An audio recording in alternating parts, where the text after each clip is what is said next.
Danielle. Yeah. What? Thank you. Oh, he doesn't Brian, you know he's cute.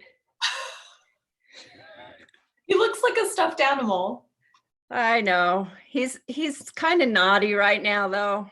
Yeah. Oh my gosh, he's so cute. Who cares? He can be naughty. We like him. Oh my gosh, he's adorable. Brian. It's bring your dog to work day.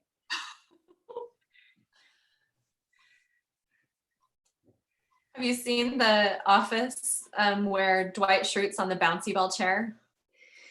So I've never watched The Office, and my kids are all telling me I'm crazy because they are all obsessed. In fact, my daughter says if she gets a dog, she's naming it Dwight. Look at my chair. Can you see? He annoys people so much on the chair that they finally pop it like with scissors. That's funny. If I'm bouncing too much, just tell me. Danielle. Yeah. Look at my background. Oh my gosh. Is that The Office background? Yes. That's so great. Okay, sorry, I'll get it off. I'll take it off now. Okay, so I'm gonna have to watch. Yeah, it's so good.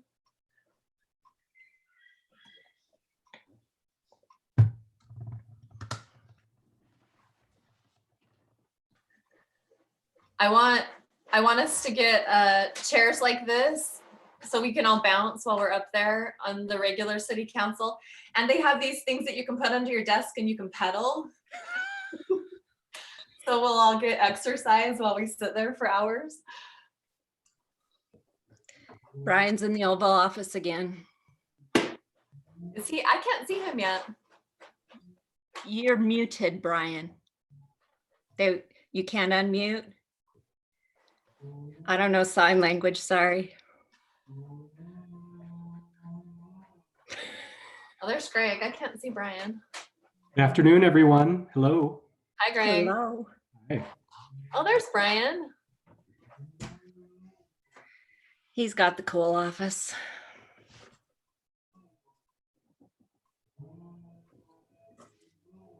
I think they need to give, I don't think he has permission to unmute himself or something. Nope. He's in timeout. Let's be honest, it's for the best. Just kidding, Brian. There's James. He'll help you out.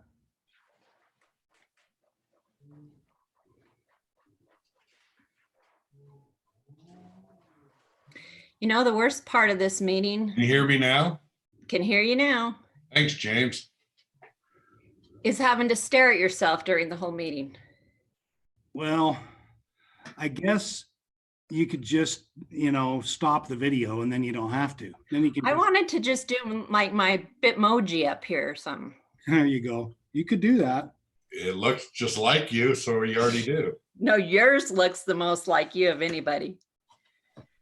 I see we have Russ Cashin on to offer us, will it be an invocation or a thought, Russ? More of an invocation today. Okay. Give us just a couple minutes and we'll be ready, okay? No worries. Do we have Jimmy Hughes on yet? He was No, iffy. and I don't know if he's back. Is he back? I don't either. I kind of think he's not. Tony didn't know either when I asked him. Yeah, he was going to text or call me when he got in. I haven't heard from him yet, so. Who's gone, Jimmy? He went out to the ranch and I don't know if he's back yet. Oh. Said it was going to be tight.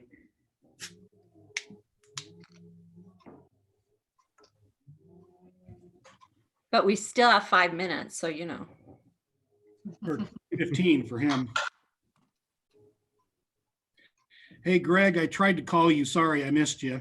Yeah, sorry I missed you. I was on the phone with Darcy Stewart. Huh. Okay, good. Mr. Guzman, you look really stiff. I am still. Are you standing?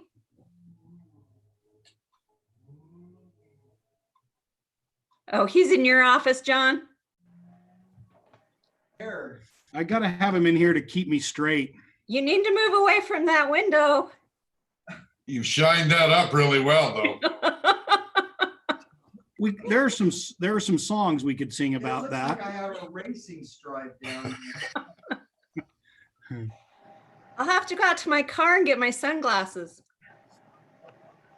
Sean is like a star shining brightly. All right, I'm loose. let's see. Does Adam have facial hair? He does. Holy crap. Whoa. Don't see you ever in person, so you know. This sucks. He ran out of razors during the quarantine.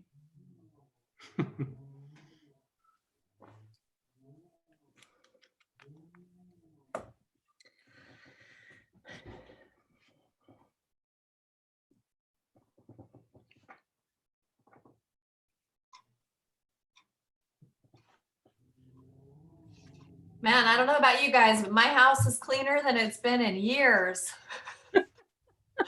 Still working on it here. So's mine, and my yard looks really good. The dandelions are almost gone, you know. Yep. I cleaned my shed today. Tomorrow I'm going to plant some flowers. Clean the she shed? Yeah, I wish I had a she shed. I'll See, probably get the coronavirus just from going in that shed. That's how gross it was. That's the hantavirus. Hantavirus. Well, that's true. That's another good virus. I've owned my house for about 9 years now, and I have this greenhouse in the back. It came with it, really nice. Haven't used it this week. I set it up. I have a full greenhouse full of plants and vegetables, and Aw. kind of fun. Good job. I spent a whole day planting my garden, and then Darren told me the water was ready to go, and then he came back in the next day and said, sorry, the pipe was broke back there and it dug a big hole where you planted all the seeds. Ah, So garden foiled.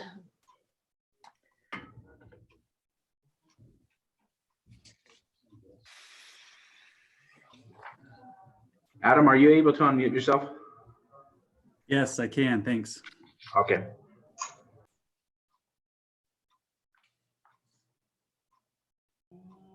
The world just hit 1 million confirmed cases. Beautiful.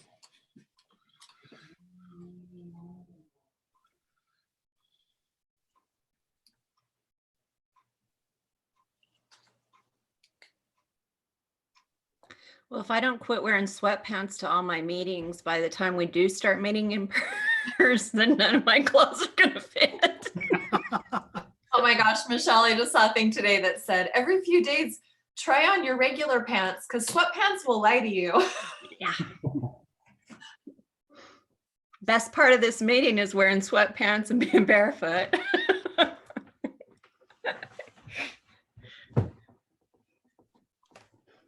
Not wearing sweatpants or barefoot, but oh well.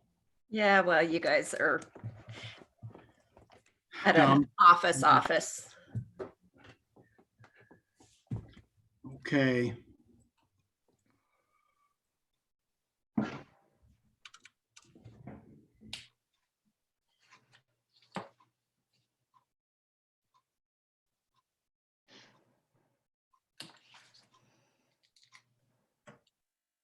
Okay, folks, let's see.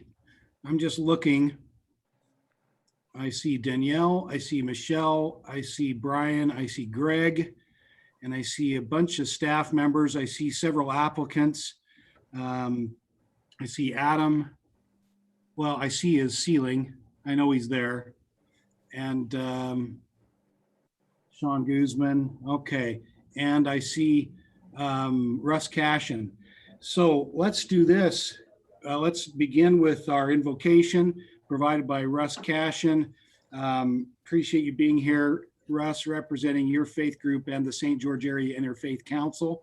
Let's start with that, and then we'll do a Pledge of Allegiance, which I'll lead us in. Welcome everyone officially to the electronic regular meeting of the St. George City Council on this day, April 2nd, 2020. This is a live city council meeting, and it is being recorded. And we will talk about kind of the participation again, and some of the ways to participate when appropriate. So let's begin with Russ Cashin. Great. Thank you very much. I'm glad to be here. Let's just take a moment and close our eyes, go inward, and I will do this invocation for us. Source of all being, we are most grateful to be gathered together electronically today, to meet together as this St. George Interfaith Council comes to meet with the city and provide a prayer and a blessing in this strange and surreal time we live in. We are grateful to be alive. We are grateful for our health that we have. And we pray for those who are fallen ill during this time, that we be blessed and will receive a healing. We're also grateful for the beautiful day we've had, the sun that has finally shone through and blessed our earth in this area. And as we gather together, let us take a moment to be grateful for the opportunities to go inward. At this time in the Jewish Passover. And for those who may not know, Passover is a time of moving from what we call Mitzrayim, a place of constriction, a place of restraint, a place of being alone and without. And then moving into what we call later the Promised Land, and moving through that process of moving from limited space, limited feeling of isolation into a world of social togetherness again. This time will come, as it did for the Israelites those thousands of years ago. It will come for us as well. May we pray for that moment and honor it and move into it. And I'd like to share with you all today a blessing from the Aramaic. It's from the prayer called the Anabakoach, and the 6th line of the prayer reads as this: Yachid ge'er le'amcha penei zochrei kudasha teka. Give us the ability to find peace and inner strength.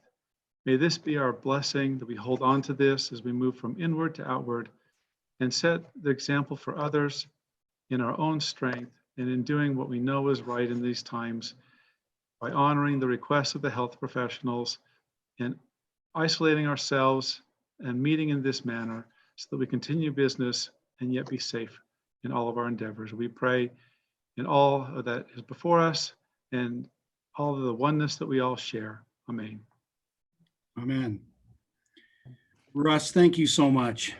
Thank you. That was very nice. Sets a great stage for us every time. So thank you.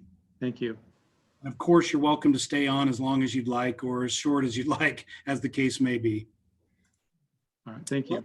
Let's rise and pledge allegiance to the flag. Ready, begin.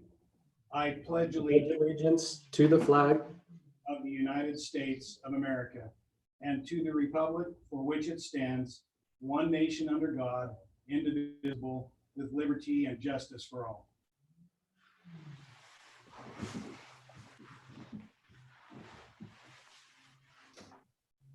Okay, first of all, let me just ask our city manager, Adam, any changes to the agenda before us? Nope, everything is as it's been submitted to you, so we're good to go. Okay, good. Let me just go over a couple things again.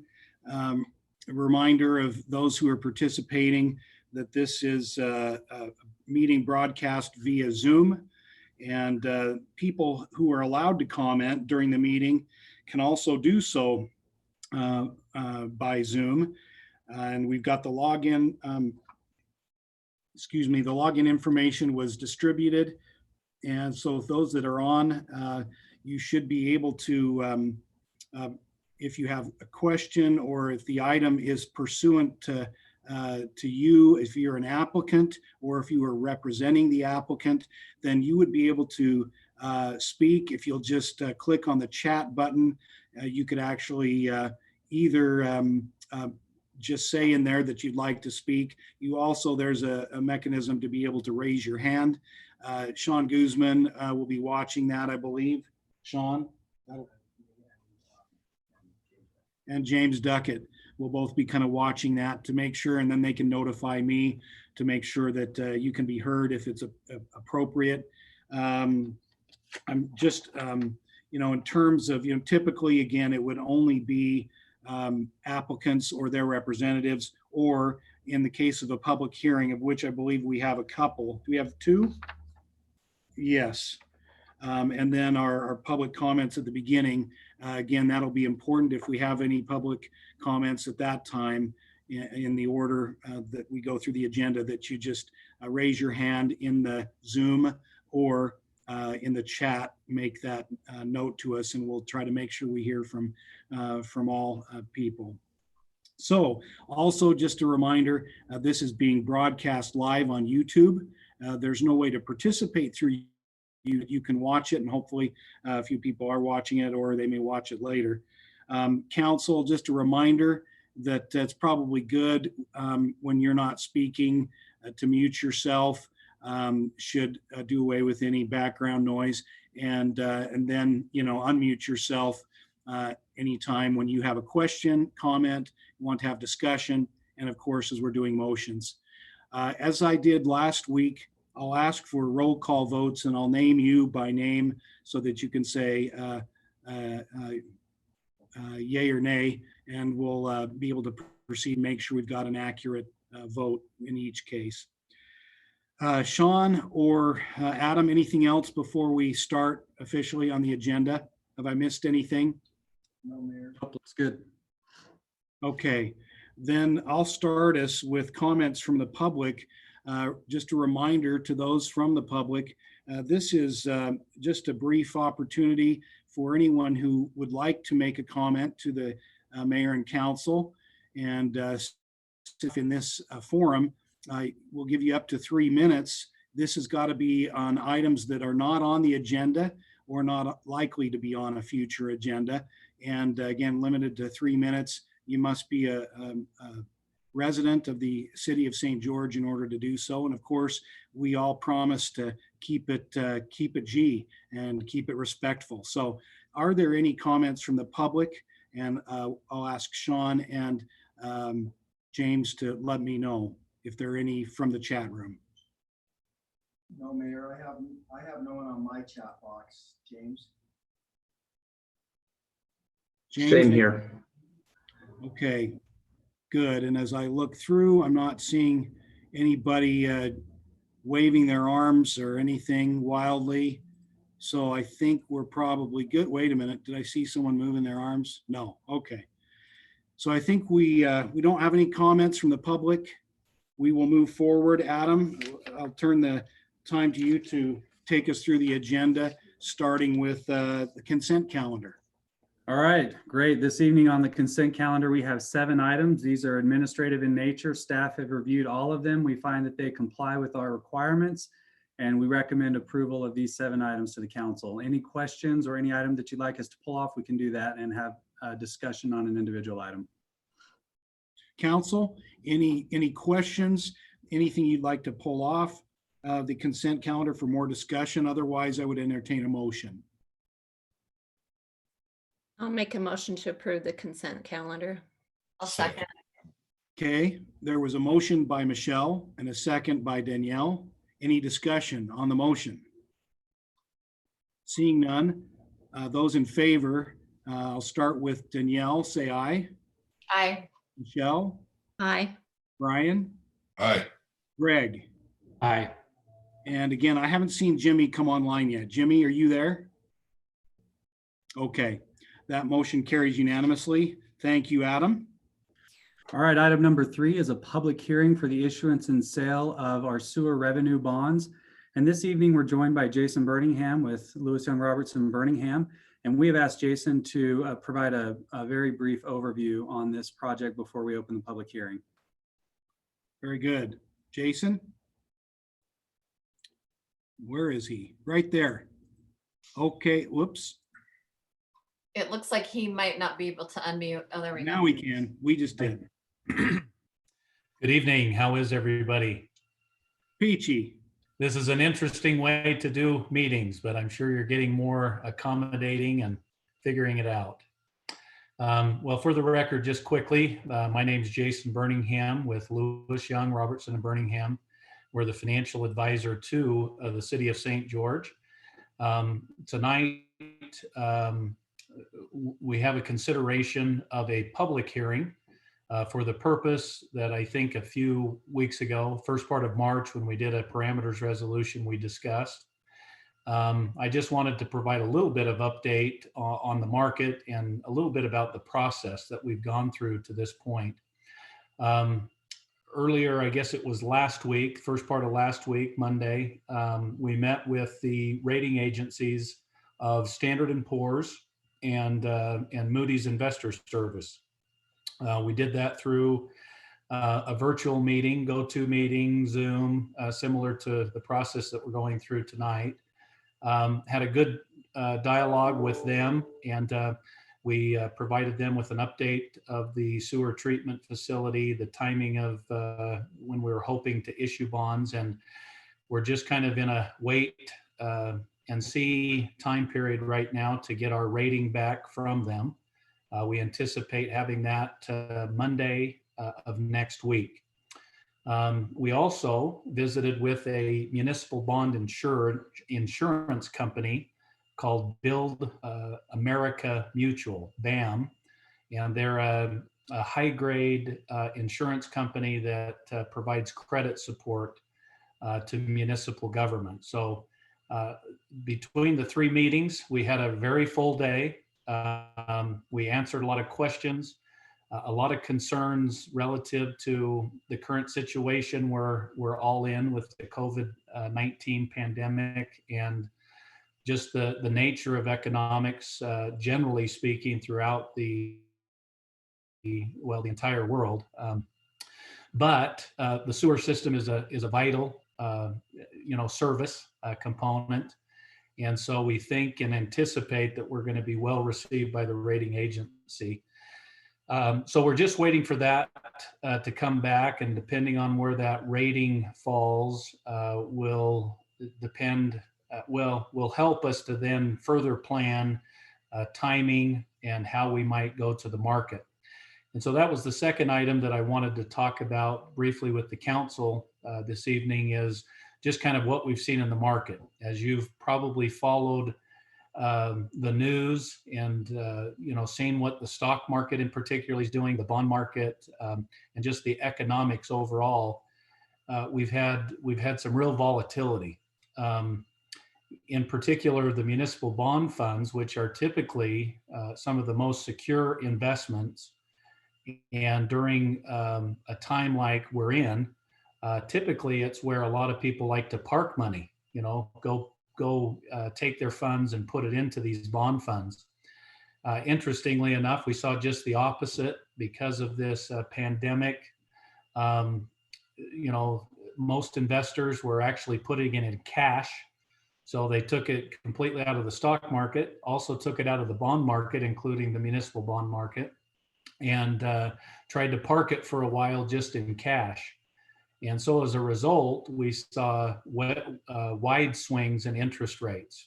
In fact, on one day in particular, we saw over 150 basis point swing from a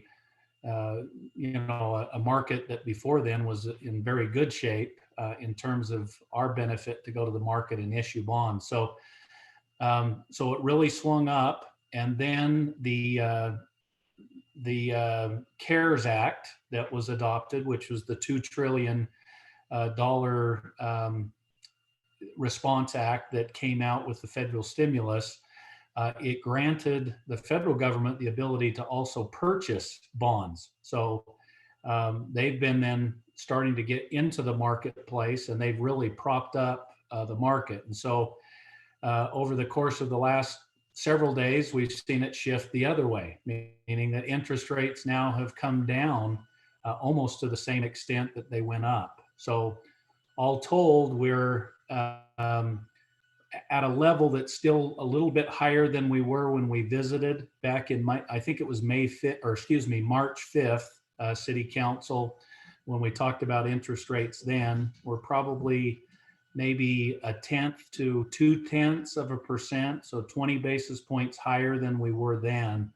But it's been a roller coaster. It's been as much as 200 basis points higher than that, and it's then come back down. So I guess I wanted to bring that up just so that we're aware that depending upon our timing, we may want to be a little more cautious of when we actually go to the market. I think we need to, and that's good that we're doing this as a negotiated sell, where we have flexibility to either put it in the market, and then if it's not a good market, we can pull it back and then search for a better market timing. And so right now, that's kind of where we're at. We're in a really good environment right now, but we still need to get our rating back. And then once we get our rating, then we'll kind of play it day by day. But right now, our plan is the rating comes back early next week, and then we would plan to go to the market around April 16th is our current plan.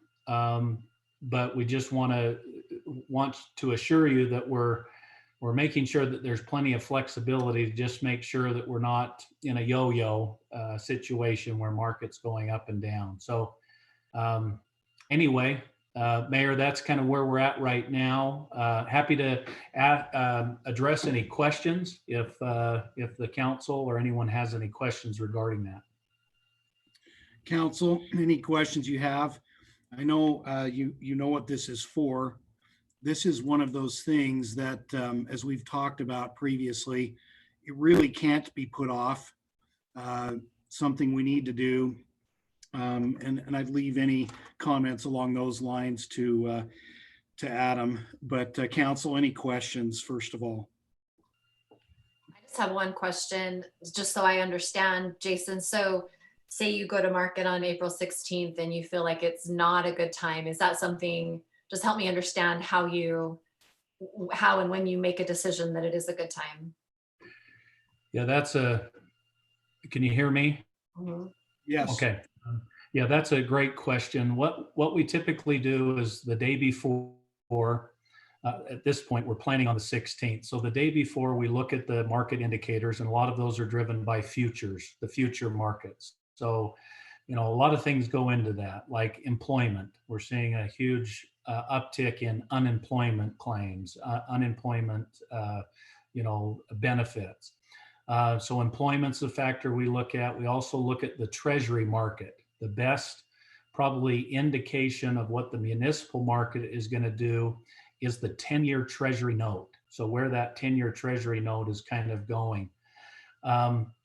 Unfortunately, in the environment we're in right now, it's really a buyer's market, meaning that there's a lot of issuers that have critical projects, sewer projects, water projects. And today we had a fairly large municipal bond sale for the city of Milwaukee, Wisconsin, about $160 to $180 million deal. It was sold into the market. There were a few buyers, but it didn't receive the type of attention that it's typically received. So the way the market compares it is also to a scale that they call the Municipal Market Data Index. And the best way to think of that is it's akin to the US Treasury 10-year note, but it's specific to the municipal market. And so most issuers, when they go, they compare their issuance to what is called the MMD. And they traded today on that $180 million deal with quite a wide spread to where they typically trade based on their credit to the MMD. So basically it tells us that there wasn't much buying out in the market. They had very limited purchasers. Unfortunately, they didn't, it was a competitive sell issue, so they couldn't pull it off the market. Once they went into the market, it was hammered today. They kind of just had to let it roll. Ours is different because we're doing it as a negotiated sale. So we could put it in the market on the morning of, and if the market went crazy, we would just pull it. We would just pull it from the market and say, we're going to come back in a later date when it's a better market.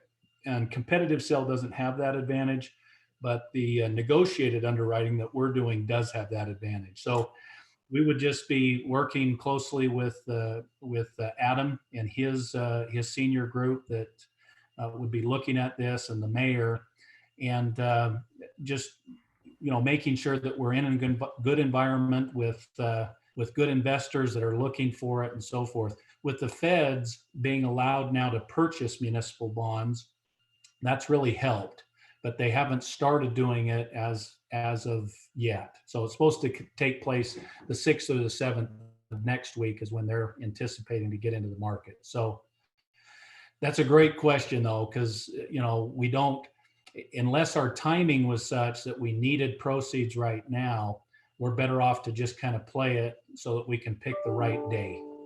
Okay, that's reassuring. Thank you. Yeah, yeah.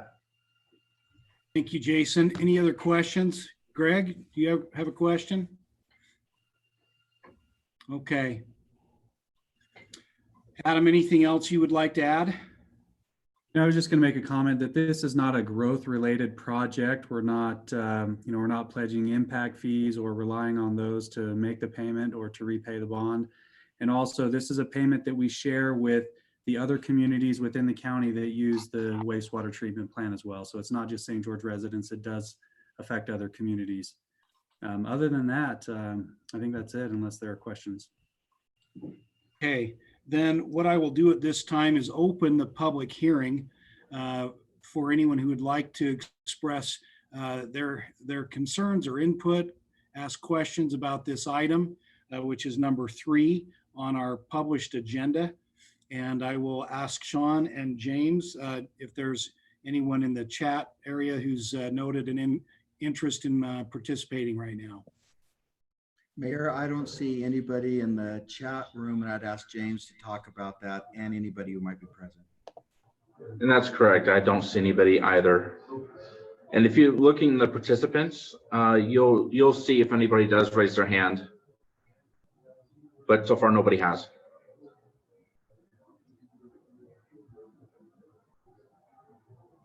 James, is there anyone present in the council chambers that wants to speak? Is there someone? There is not. Okay, very good. Trying to touch all of our bases here, folks. Then I will close the public hearing and come back to you, council, for your action. Do we need any? Is there action on this? I'm looking. I don't see If any. I could clarify that quickly, Mayor. Okay.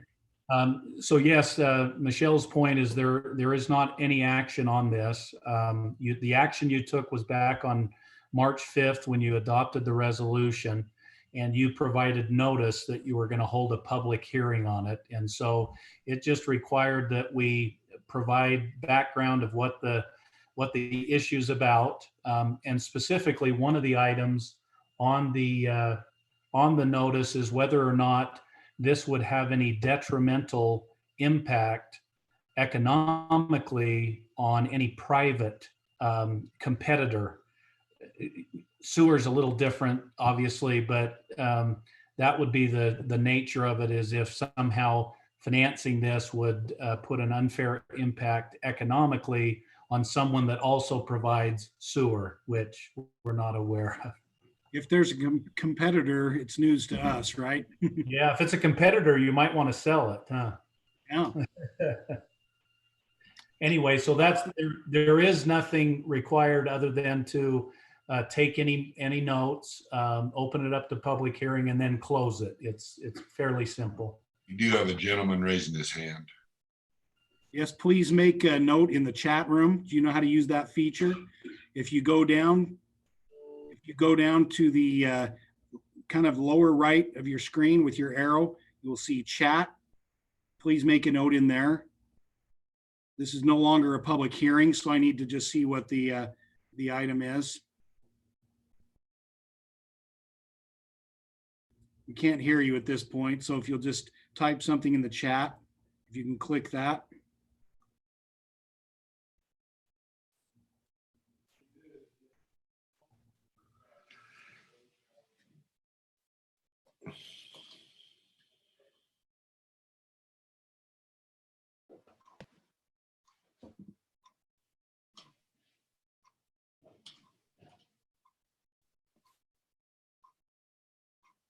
Okay, sir, I've unmuted you at this point. Will you just state your name and then state what you would like to speak about to see if we can determine if that's appropriate at this time? Still can't hear him. We're not hearing you. We've unmuted you on our end.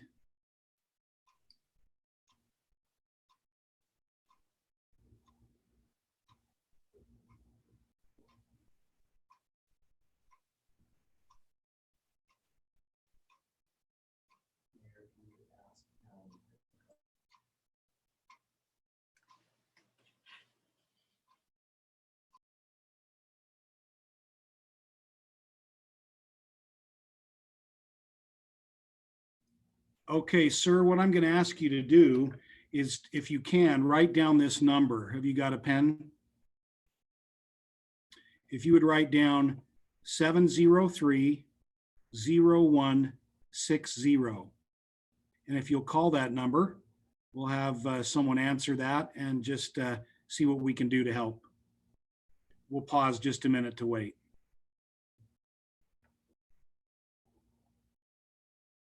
703-0160. That's area code 435.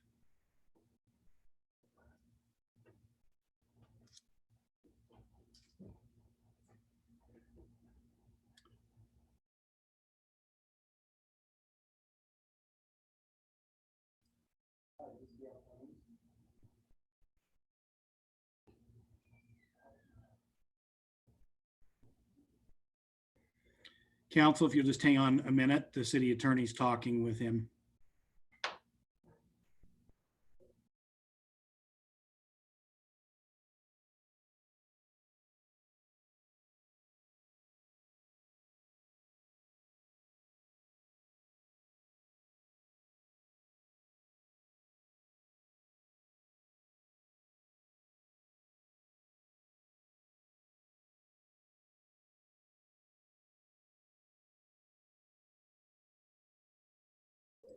Okay, the gentleman is wanting to maybe speak on an item further down on the agenda.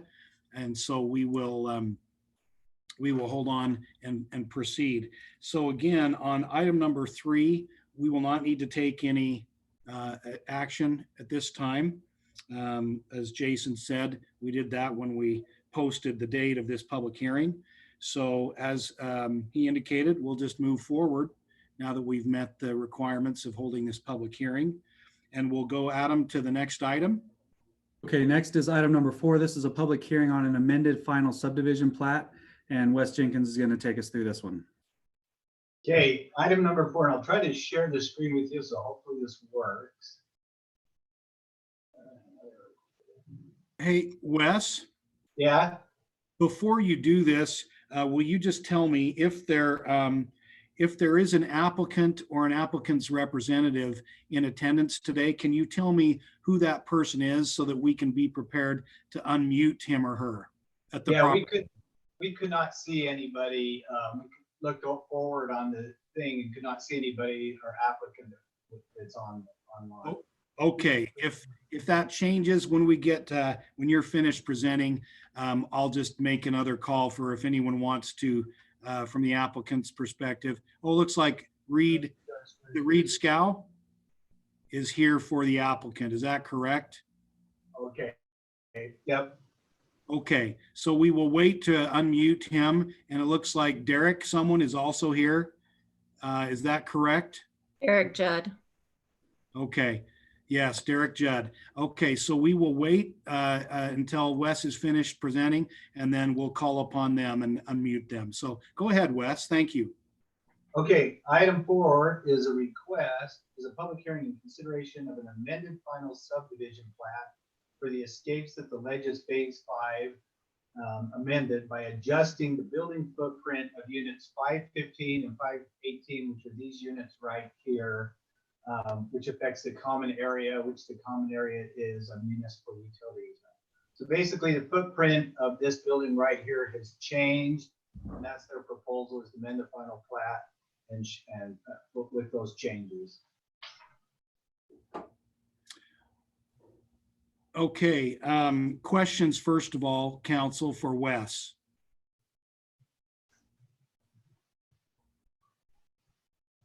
Wes, when you say it changes the common area, does it shrink it, grow it? What's the difference? It shrinks it a little bit. The footprint of this building increased in size, not a lot, by a few feet on each end, I believe.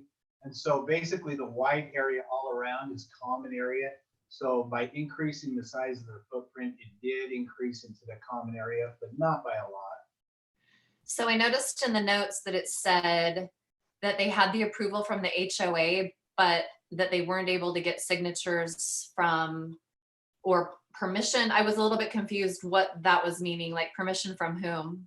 Yeah, you're supposed to get 100% consent from all of the property owners within the plat. And if you do that, you don't have to go to a public hearing. Most times we don't get that. It's hard to get a hold of all of them or to get them all on the same page. And so most often you have to go through that process, but most often we don't get it. And so then we go to a public hearing. Oh, okay. Thank you. Yep. Any other questions, council? That was a good one. Thank you, Danielle. It So looks like the applicant typed a comment there, if you all saw that. that it increased it by 24 square feet. Oh, okay. Yeah. Right. Can see that in the chat there. Okay, so if there are no other questions of staff, just to clarify, Reed and Derek, are you both representing the applicant or the applicant? I'm watching the chat. Yes, Reed is. And I guess, yes, Derek is as well. Okay, so what we'll do at this point, we'll start with Reed because he was first earlier. James or Sean, will you unmute Reed Scow, I believe it is, if he'd like to say anything to the council on this? Yes, thank you for your time on this matter. We had, when this project came forward for me, went to our architect, and somewhere between when the architect took it and where we started construction, 516 and 517 were kind of flipped and mirrored. And so that's kind of where this whole amendment comes from. And as I said earlier, it's not very much square footage is different because the way things worked is some moved forward, some moved back. And so ultimately it's pretty close to the same box. And so we did take this through the HOA. We had an open meeting. We discussed it in a meeting and took input from any residents. There weren't any. And then the board ratified the decision to get on board to amend the plat. And so that's kind of where we are and looking forward to getting this done. Thank you. And that was Reed, correct? Correct. Okay, Derek, anything you would like to say as well as the applicant or representing the applicant? Yes, just briefly add to Reed. We have also reached out to all the homeowners in the phase that have closed, and we actually have signed notarized consents from all of them but one. He was ill and so he couldn't get it notarized. So we have those, and we've been working with Todd Jacobson and Wes Jenkins and Victoria through the process, and everybody's just been amazing. So we really appreciate everybody helping us out. This building is sold. All four of the homeowners are aware of the issue, and they're just waiting to close until this has been approved. So we've reached out and talked to every homeowner on this, and they're all aware. Thank you very much, Derek. Appreciate that. Any questions from the council from either of these gentlemen, Reed or Derek? Seeing or hearing, oh, go ahead. I don't have any. Seeing none then, I'd ask Derek and Reed to go ahead and mute yourselves again. And then I will ask, open the public hearing at this point as one is required, given that the responses weren't 100%. So I will open the public hearing at this time in case there's someone here wanting to make comments. And I will ask those again to notify us by putting in the chat if they would like to, or raising their hand electronically if they would like to make a comment.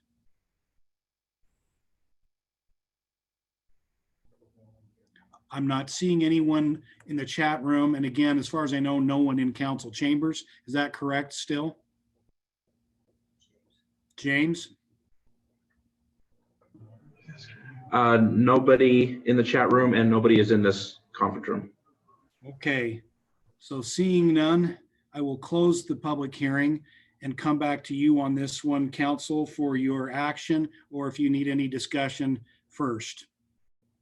I'll make a motion that we approve the amended final subdivision plat for Escapes at the Ledges Phase 5 amended by adjusting units 515 and 518, which affects the common area. I had a question. Just a second, Michelle. I had a question. Hang on, Brian. Yes. Because there's been a motion made, I've got to go forward first. So there's been a motion made by Greg, and the second was by whom? Me. Michelle. So now I can say any discussion on the motion. Go ahead, Brian. I'm sorry. I was going to second it too, but I had a question just to make sure, but Derek answered those questions when he had gotten the signatures. So I felt good about that. And I was glad he came up with that. So thanks, Derek. Always good to have as much information as we can, isn't it? Any other questions on the motion or the issue? Seeing none, then I'll ask the council for your vote. So all in favor of the motion to approve this amended final subdivision plat as has been explained to us and presented today. Greg? Aye. Brian? Aye. Michelle? Aye. Danielle? Aye. Motion carries unanimously. Jimmy, you're not there yet, are you? Okay. All right, next item, number 5, I believe. Adam? Yes, next is an ordinance for a zone change on Bloomington Drive, and Dan Bowles is going to handle this one for us. All right, thank you. To start off with, we do have a representative here, Scott McCall, I believe is here. So he will be representing the applicant with this project. You actually heard this project back on the 5th of March, so about a month ago.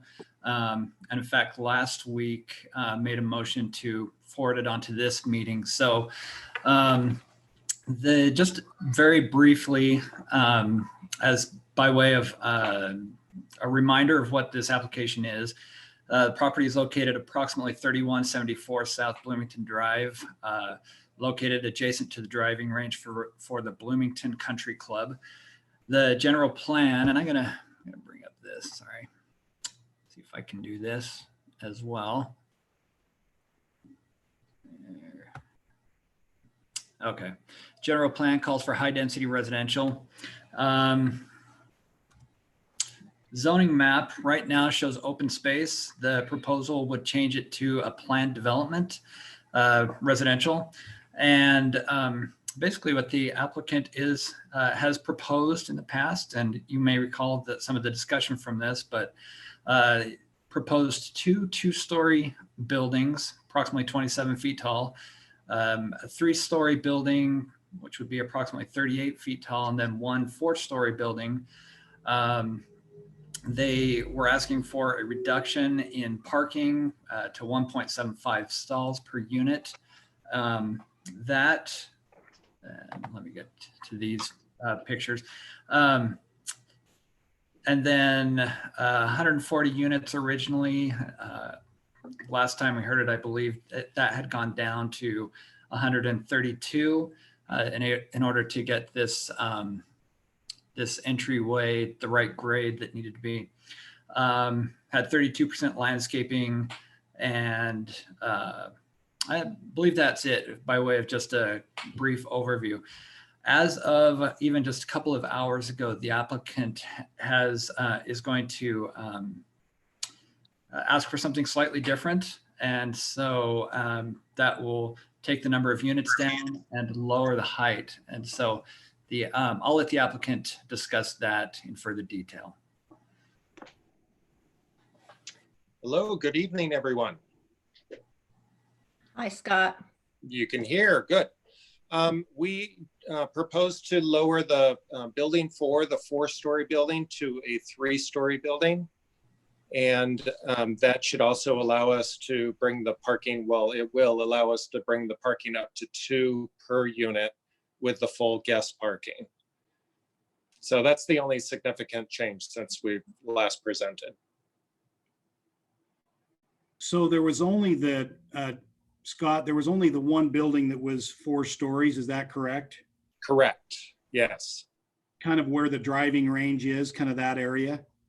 Exactly. So, well, Dan, go back to the site plan if you can for a second. So that is the 4-story building, previously 4-story, and that's the one that we're going to reduce to 3 stories. So the total unit count will be 118 now. So it's quite a drop. That site plan is slightly outdated. The second access, we shortened that building as well. Shortening that building allowed us to have enough room to get that second access in.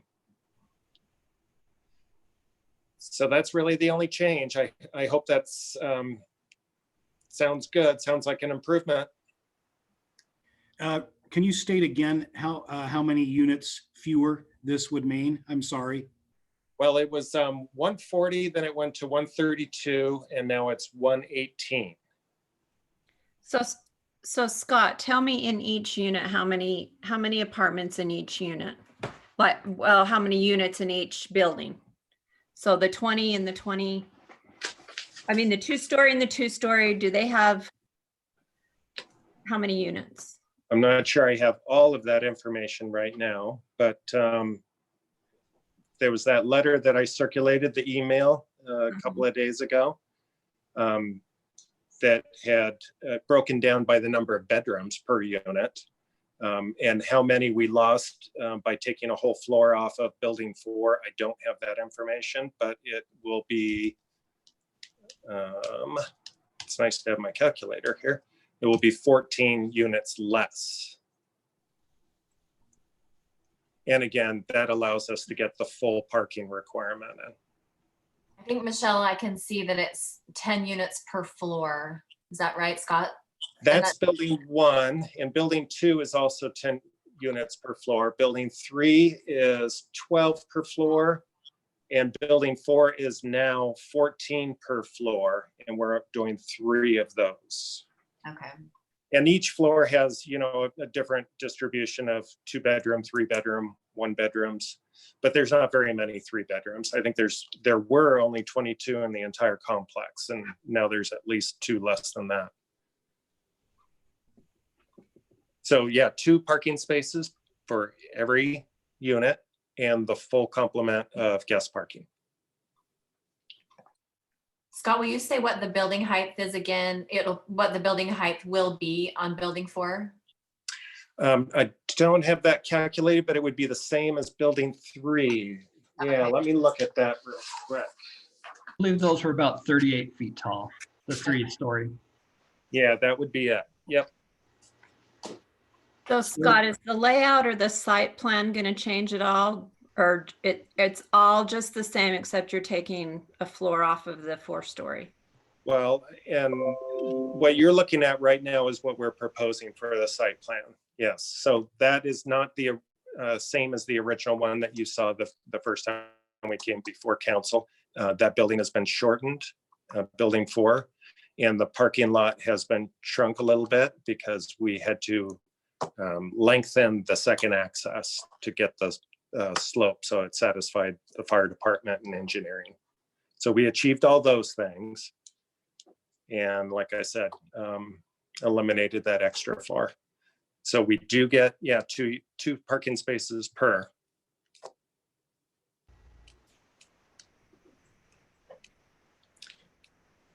Oh, I'm sorry, I'm not hearing the mayor. He's muted. That's because I muted myself. Okay. So council, any questions? Those were two key things, was height, and I guess three, because, you know, number of units and stalls, parking stalls. So this would take it up to exactly, or a little, is it exactly or close to, better than our 2.0 requirements? Oh, yeah. Yes, it is. Yeah, we have full parking requirements are met. We're not asking for any variance there. I feel a lot better about it. What about visitor parking? The full complement of visitor parking. So one per 3 units. Yeah, no variances in parking whatsoever. Council, any other comments? I believe we do have, even though this isn't a public hearing, I believe we might have a person or two here. I would allow maybe a couple of comments from the public, but especially with the change in the plan here. But first, any other comments from the council? Not right now. Okay. And Darcy Stewart is present as Clark Kelsey, if he might want something. Yes, they'd be welcome to speak, either or both of them. So let me ask first, and we'll give you one more chance of that too later. Darcy, any comments that you would make, or Clark? If so, we'll let you unmute yourself. We're trying to get unmuted. You are now. Oh, okay, great. No, we appreciate the council looking at this. This is an important, probably the most key important component of helping Bloomington Country Club be financially feasible in the years to come. And that's the reason that we were going for the 140. We knew that was a little bit of a stretch, but it's important to all of the neighborhood of Bloomington and to the city of St. George that the country club be healthy financially in the years to come. Thank you, Darcy. I do acknowledge, and we did in the previous, I guess, 2 meetings ago, where we addressed this. I did mention that. I was around to remember that. And I do appreciate, and I think we all appreciate what you've done to turn around the Bloomington Country Club.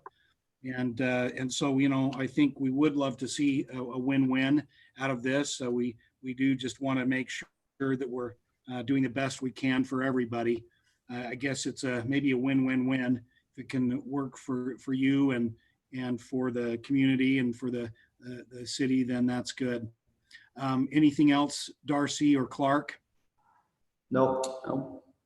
Okay, so I'm now going to ask, let's see, Al Easton was the gentleman who would like to say something, and I'll allow him to speak. He is calling from phone number 801-842-1953. So I'm going to see if someone can unmute him. Oh, I see him there. I got you. Let's see if this works. Hang on a second. It's not letting me unmute him. There we go. Mr. Easton? Still Now there. yeah, we still can't hear you. Probably the best thing is going to do is to call you again. Call us again. We received a text with a number. Mr. Easton, you received a text with a number to call in. Did you get that text? Can't hear you. We're going to try, I think, to call you back. Just a moment.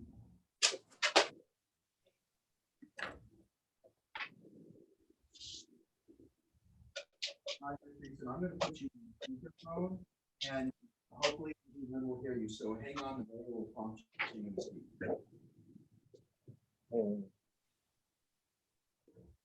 Speaker down here. Okay, council, let's see if we can hear Mr. Easton. Mr. Easton, would you turn down or off your speakers? And just talk into your phone. Sure, I can do that.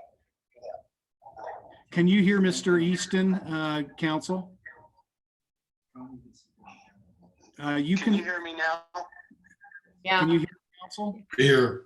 Okay, please go ahead, Mr. Easton. You're sure welcome to still sit by your camera if you want, if the microphone and speakers are off. I won't cause any problem for anybody. Okay. You're fine either way. Okay, the question I guess I have in this whole proposal is I understand the economics of Bloomington and so forth. The concern I have is traffic. As a resident in Vintage on Bloomington Drive, we have people that travel to their religious affiliations down that road. We have people that are walking with bikes or walks going down that road. And with the increased traffic that's coming out of the proposed building plan, I think that we're going to put some jeopardy in the ability of the people to enjoy the neighborhood and continue doing what they've done in the past. And I want to know if there's been a traffic analysis done of increased traffic and what that's going to do to the neighborhood and the Bloomington facility. Okay, Mr. Easton, any other questions? And then what I'll do is I'll ask the applicant or his representative to respond. Any other questions? That's the only question I have. Oh, there's only one other question. Are these going to be condos or are they going to be apartments? I believe the answer is apartments, but I'll allow the applicant to respond to that as well momentarily. Okay, so Scott, do you want to respond to the questions? And then any staff, of course, could, Dan, you could respond as well. Yes, they are planning for apartments, and we did submit a traffic study, and the proposed site can more than, or I should say, the roads can more than support the site. That was submitted with this application, so staff does have a copy of that, and we even got an updated letter in January from Porox stating the same. The original traffic study was done with the general plan, which was 2016, I think. So we had them look at it again. And it's actually quite a bit fewer units in this project and the project across the street than was approved by the traffic study back then. So we've lowered, we're below what can be sustained. Thank you, Scott. Mr. Easton, any other questions before I end the call? Yes, regarding the traffic, that study was done when the proposal was originally for condominiums, not increased capacity for apartment living and more volume because you've increased the living capacity of that area from condos to apartments. So there is going to be an increase in traffic more than that study in 2016 showed. Scott, any response? Yeah, I think traffic studies are done by units, and condos and apartments generate the same amount. It's yeah, the different uses don't generate any more traffic, any more or less. Dan, any comments from a staff perspective? He's muted. So as Scott indicated, this is Scott indicated they did do a traffic study a number of years ago when they proposed this project. And he's right, as he reduced the units, he's reduced the amount of traffic. But even with the original traffic study, it showed that Bloomington Drive could handle the traffic that would be generated from both this development and the one that's already been constructed or is under construction. Okay, thank you. Thank you, Wes. Mr. Easton, I believe those questions have been answered. It'll be for the council to weigh those matters. I have two more individuals that would like to speak. And so I will ask Sean Guzman or James to unmute the first one. And then if you'd state your name when you are unmuted. Yes, this is Greg Freeman. Yes, good. Okay, Greg, go ahead, please. Thank you. I'm the president of the Vintage Homeowners Association, and we did send an email to the council expressing some of our concerns. And, you know, the first thing I want to do is thank you, Mayor Pike, and the council members. You've been very gracious in listening to what we have to say. There are still some issues that I think are unresolved. And the first, if you look at that site diagram for the apartments, they're getting a variance for the amenities, the green space, because I think code requires for high density residential that they have for every 5 units a 100 by 100 foot green space. And that's to increase in proportionate to the size of the development. So if you look at that, what you see is a very tiny postage stamp where they have a very small playground and they have pickleball courts. And they're probably, you know, I don't have the scale of that, but predictably what's going to happen with 3-bedroom, 2-bedroom, the 1-bedroom is you're going to have a ton of children and families. They're not going to be allowed onto the Bloomington golf course proper to go ride their skateboards and play in their scooters. So they're going to impact the local area very heavily because of lack of planning for those amenities for that development.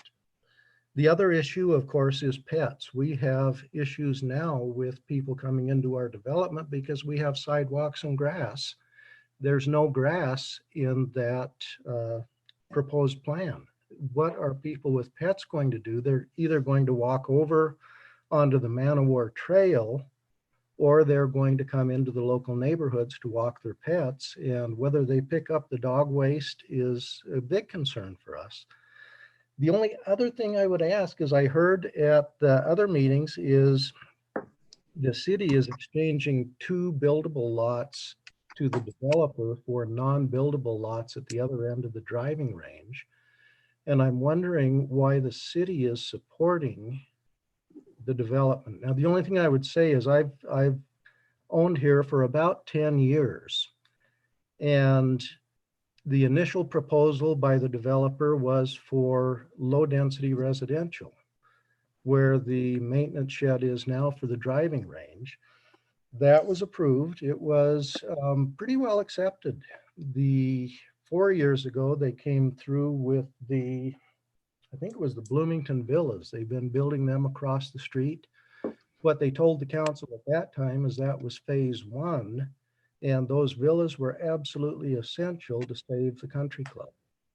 Now they've come back at the last planning commission meeting and said, oh, no.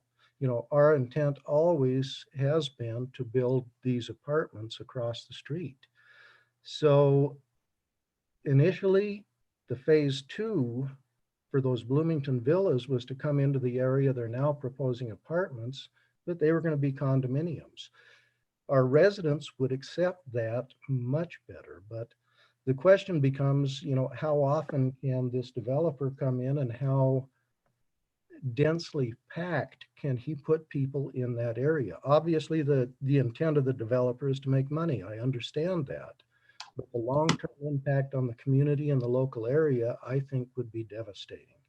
So again, thank you very much. I'm sorry to be kind of long-winded, but I truly do appreciate your consideration of these points. Thank you. Appreciate that, Mr. Freeman. And then Scott, anything you'd like to respond to? Yes. Hi. The recreation space is accounted for. That's part of the application that gets submitted to the city. It's probably in the online package, but all the required recreational space and amenities have been accounted for and are planned for, and approval of this project would make that a commitment. The city and Bloomington are exchanging a couple of small parcels. The benefit to the city is Bloomington will be improving and repairing a broken piece of trail. The city recreation department has been very excited about that collaboration. We've worked together and already planned out the route. We actually have approved plans for that once we do the exchanges for the small parcels. And the city also likes to collect properties that are in the floodplain. So that's an additional benefit to the city. Pets and children, the site is set below the road and below the vintages, and we don't anticipate that there will be a lot of migration up into their neighborhood. But you know, they've got the river to play in, they've got the trails to play in, and that's not even one of the amenities that we'll be providing. As for the general plan that was done in 2015 or 2016 was done once comprehensively for all of the Bloomington upgrades, including the Hamblin Estate single family. Then there were individual zone changes to formalize those specific projects. So we did that for Hamblin, we did that for the vacation villas, and now we're doing this for the apartments. But back in 2016, when we did the general plan, we got a general plan improvement for high density development there. So this isn't new. We're not, you know, encroaching incrementally. This has been something on the redevelopment plan for Bloomington. And it's high density is approved for 22 units per acre. We're going to be doing about 16. So it's almost medium high density. So we're not really maxing out this parcel. Thank you, Scott. I think those are some important things. I do remember that that this was the plan, at least the, you know, generally speaking, and the density, as you said, this was the plan. This is not, that is not a change. We're just getting specific here. So that is important to know. I think at the time, there were many residents of the Bloomington area, of which I am one, that were grateful for the opportunity for the country club to stay green. And so there's no bait and switch here as far as density and as far as the overall plan. So I think that's important. The residents need to understand that part. Let's see. Yes, Adam. I would just further clarify, because there was a comment in the chat and then the comment that was made during the public hearing as well about the exchange of property. The property that the city is exchanging, it is not buildable. There are no buildable lots there. And I think the opinion of staff is that we much prefer the trail realignment than the current route. So I think it is a win-win for the city in that case. I just want to clarify, these are not, the city's property that it's contributing is not buildable, and they're not buildable lots. That's correct. We got some really curvy trail right at the start and right at the end of the driving range right now. And the trail, really, this has been kind of waiting to be redone one way or the other. I do think it will be a better alignment for the public, which is, you know, probably what we're concerned about as well. So thank you. Good clarification. Anything else that staff would say on any of these points? John or Dan or anyone else on staff on those particular points? We covered it. I don't think we've got everything. I think everything has been covered, but we're more than happy to answer questions. Okay, we have one more citizen who I would take their comment, and then we would move forward at that point. Tracy Baker, I see you there. We've unmuted you. Go ahead, Tracy Baker. I just wanted to second what Greg Freeman had said, but I had heard all the answers and everything's been answered for me. Thank you. Okay, thank you. We appreciate your interest and participating in this meeting, because I know it's a little different than the normal in-person meeting, but thank you for taking the time to attend by Zoom. I'm not aware of any other individuals that would like to speak. I'm looking at the chat right now. I think the things have been covered. I believe that as the applicant's representative, Scott McCall, said, the applicant meets the requirements for the things that were just discussed in terms of open areas and amenities for children and pets. Anything else, Scott, that you would say before we have the council have their discussion and any motion? Nothing else to add. Just this project. Well, one little thing to add: every renter will be a social member of the Bloomington Country Club and will participate financially in supporting the Bloomington Country Club.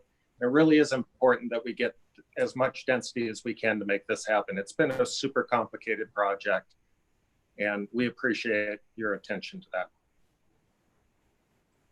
Thank you. Scott, thank you. It's on that point, these are apartments, and again, I'm sure that you will try to have them be social members. Is that something that can be guaranteed, or I don't know how much that matters, but it is I think a point of interest that at least the council should know how that would be enforced. Scott?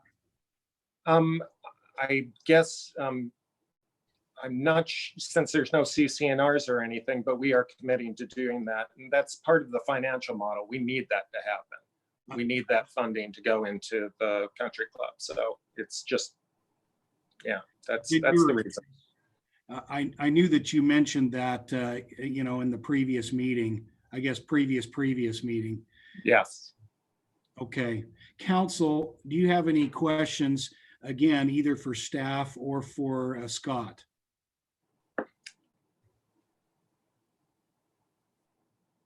I don't have any questions, but just to comment. I grew up in Bloomington. I was raised out there, and I feel with these people as well.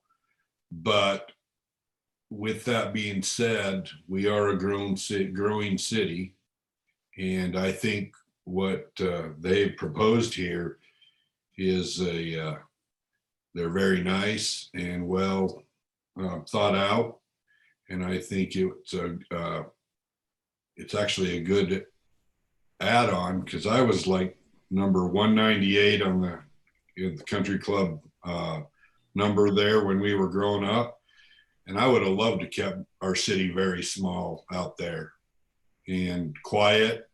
But I think with the roads we put out there and the things we've done to mitigate congestion, I think this can handle this. With the condos we've had out there, I grew up out there and never felt threatened with traffic. And I think we have done a great job in finding paths around the main roads, and things for kids to do out there are most of them now play video games, so they don't come outside anyway. But those that do can find trails and things to do outside of the area there. So I think they've done a very good job. I don't agree with the high density, and I think we kind of mitigated. They've brought it back to where we've asked them to. And as a growing city, we have to be able to build places for people to be. And we'd like to stop our growth, but that's not going to happen in St. George. So that's my 2 cents. And thank you for calling in and saying what you needed to say. I appreciate that very much, because I would like to keep our little town small, but it's hard nut to crack. Thank you, Brian. I'd like to just give Sean Guzman a chance to get something on the record, and then any other comments from the council, and then let's move to a motion. I think Danielle might have a comment, so go ahead, Sean. Mayor and council, I hope you can hear me. I'm trying to speak up. Can't hear you. We muted you.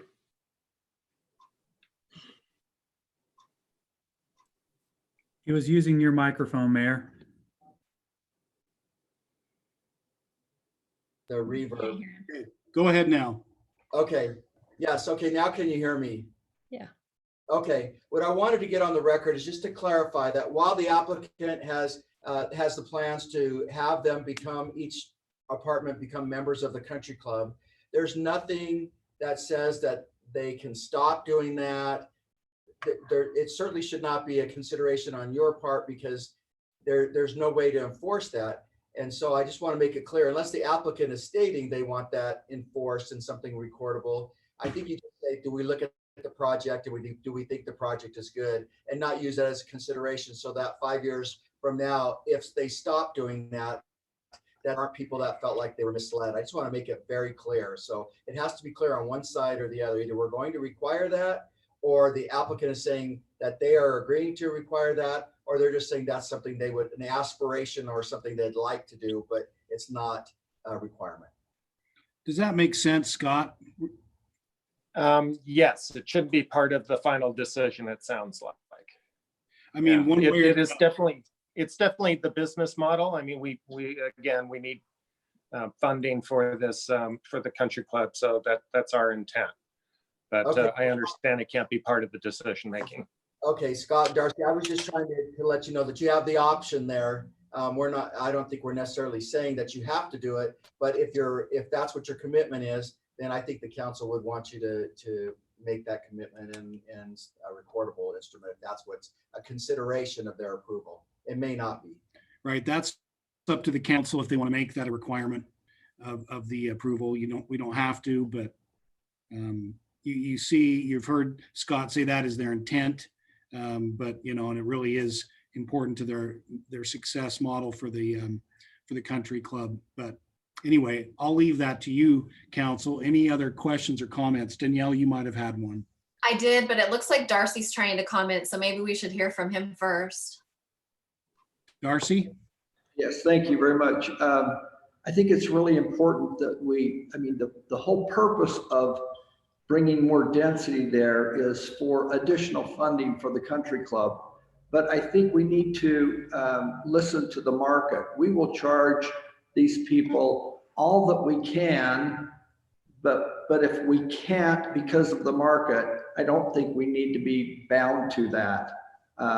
There are a number of apartment communities going in, and we will have to compete with that on a price basis. Now, we think that we offer more than any other apartment in Southern Utah, because there's, just that this project is a part of the country club. So there's tennis, there's 18 holes of golf, there's a large swimming pool, there will be pickleball courts. I mean, the amenities here will be amazing, but I think we need to be flexible in whether or not we have to charge these people something.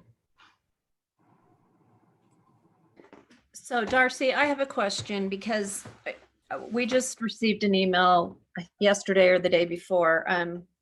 And when this came up on the agenda the first time, we had received the email, but a lot of the residents right there, they were told these were going to be condos. Was the plan at first to be condos and then it switched to apartments? Michelle, the difference between an apartment and a condominium is merely the platting process. So if we were to go through and change the plat, the way the plat is done, each one of the individual units could be a condominium. They will not be, that will not change the look. It will not change the density. It's just a legal difference between condo and apartment. We like the idea of having all of these units under one management, so that they will be kept beautiful, as I think most of our projects have in the past. So Will the difference between a condo and an apartment is merely a legal designation, and maybe Sean could speak to that. Unmuted. Go ahead, Sean. Okay, what I would say the difference obviously in a condo and the apartments is that a condo can have individual ownership. So each apartment, so to speak, could be its own condo. There's also different building standards. It's more expensive to build the condos because you have to have fire, wall, et cetera. But there would be individual ownership in a condominium project where apartments are not individual ownership. They would be just an apartment building that's rented out. So that's the difference. So Sean, my understanding, the code for an apartment and a condominium is exactly the same. And I'm not saying that I'm right, but that was my understanding. So these could be condominiums if we came back and replatted each unit as an individual tax ID number. You could only do that if they meet the building codes for condominiums, which John, Russ, my understanding is that is different than the building code for an apartment complex. Well, we asked our architect if these units could be condominiums, and he said, yes, absolutely. There is no difference in the wall thickness or designation. It's basically a platting process. And so I think I'm just regurgitating what our architect has told us. Yeah, that was an old standard. And now they're built the same. So you're saying that the apartments are meeting what the condominium standards were? Correct. John, is that correct? Just to hear from our staff, John or Dan or Wes, anybody? We might have to check on that. I know there was a difference between condos and apartments being, built differently, specifically with the firewalls. What we're seeing now is most people build them in accordance to the condos, so they have that option later to subdivide them and create the condos. But we'd have to go back and verify that that's been changed in the 2018 code. Okay.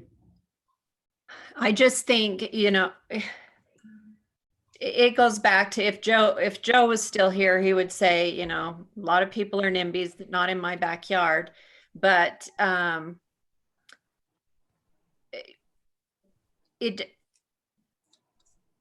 would hope that you would get a great property management company for these. That, Absolutely.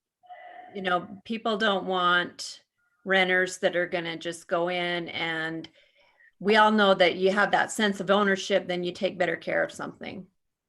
And I think that's the biggest concern there is it won't be. Well, go ahead, Darcy. Well, I kind of want to take a little bit of a different approach on that, Michelle.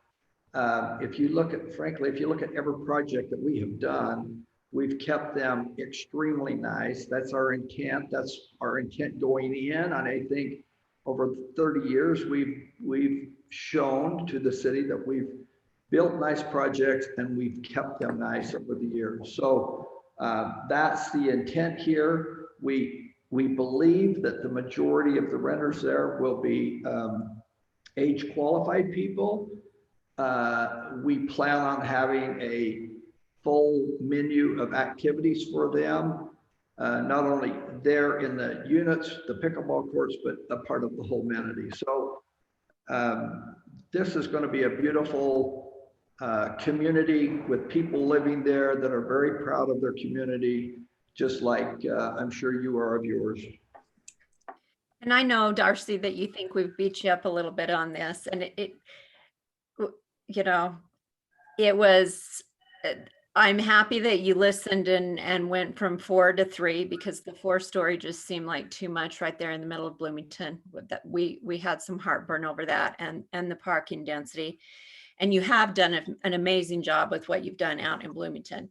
Even the residents would have to say absolutely, because otherwise we would have had an ugly dead golf course, and so you have done an amazing job with what you've done out there. So thanks for that. Thank you. We went to 3 stories for you, Michelle. Pardon? I say we went to 3 stories just for you. Okay. Thanks. She'll take it. Any other discussions, council? Otherwise, yeah, Danielle, go ahead. Yeah, I agree with everything that Brian and Michelle have said. I would just like to also compliment the residents for showing up tonight and for showing up online and sending us all of their comments and information. And I also want to thank Darcy. I mean, I agree with Michelle. He's done such a good job. I mean, thank goodness he came in and did what he's done for the Bloomington Golf Course. And so I feel like there's a happy medium that we need to meet here tonight. And I really appreciate Scott and all of them. They knew what we were having heartburn over, and they came back and changed a lot of those things, and we really appreciate it. I'd just like to say in support of the way that they actually have laid out the amenities, Mr. Freeman was a little frustrated that there wasn't more grass, and I'd like to say that I'm glad that there's not more grass. I think that it's really great that they are doing more usable things. I mean, they're right next to one of the biggest grass areas in St. George, just right around the corner by the Bloomington Park. And so I think that they've got this huge, amazing, usable grass space already right next to them across the river. And instead going for something like a community garden, especially, you know, the situation that we're in right now, we see why suddenly something of that nature is really beneficial. It's something I've been talking about for a long time, and I'll continue to talk about, which is we have covered up all of our space in our city where we can actually grow food. And I think that that's a mistake to cover up all of our agricultural space. Even in these small community agricultural spaces are a huge benefit for our community. So I really appreciate the amenities that they've chosen to put in. Let's see. Yeah, and I think we all, you know, we want that happy medium where the residents feel safe and happy, but also where we can, you know, the Bloomington Country Club can survive and be beautiful and beneficial for everybody that lives there, including the people in the Vintage and everybody nearby. And I also appreciate the city's exchange of property right there. Being a trail user, I think that's going to be really great and beneficial. And for everybody who doesn't know, the city just opened up the space from there at the bridge to Sun River. Was it yesterday, Mayor, or today? Yeah, yesterday. Yeah, so. That was the official opening. I know. In fact, I rode up to it a few days back and there was a sign across it that said it was still closed. And I'm just a rule follower. So I just sat there and then people kept passing me. Well, thank you for following it, because they were doing the HA5 coating on it and one cyclist decided to try it. And now forever there will be a little track. People do that. Yeah. Thank you, Danielle. Those were really good points as well. I was going to make it and forgot. We're just they're, you know, a few hundred yards away from Bloomington Community Park, and then if they do have membership in the country club, they have access to those amenities as well. So it is should be noted. Sean, did Greg had something, Mayor. Yes, Greg. Oh, sure. I'll chime in. I think what the comments that have been made by the other city council members echo the feelings that I have. So I think things that I've had to say have been stated. I've gone into this one. When we were at the 4-story, I had some pretty heavy concerns just because of the area that we're in, you know, Bloomington. So it just seemed these are big buildings and they just felt just a little out of place for the community when we're trying to move community. I think the compromises we've made have got us a lot closer. And the other thing I want to say is I really like what Darcy has done with the Bloomington Country Club. You really saved the area. So thank you for that. And those are just the comments. Everything's been said. You're muted, Mr. Mayor. Yeah, it's a little slow on the uptake sometimes. Thank you, everybody. Appreciate the comments. I'd be ready for a motion if you're so inclined, council. And the way that could read is with the changes that have been discussed tonight. Indeed.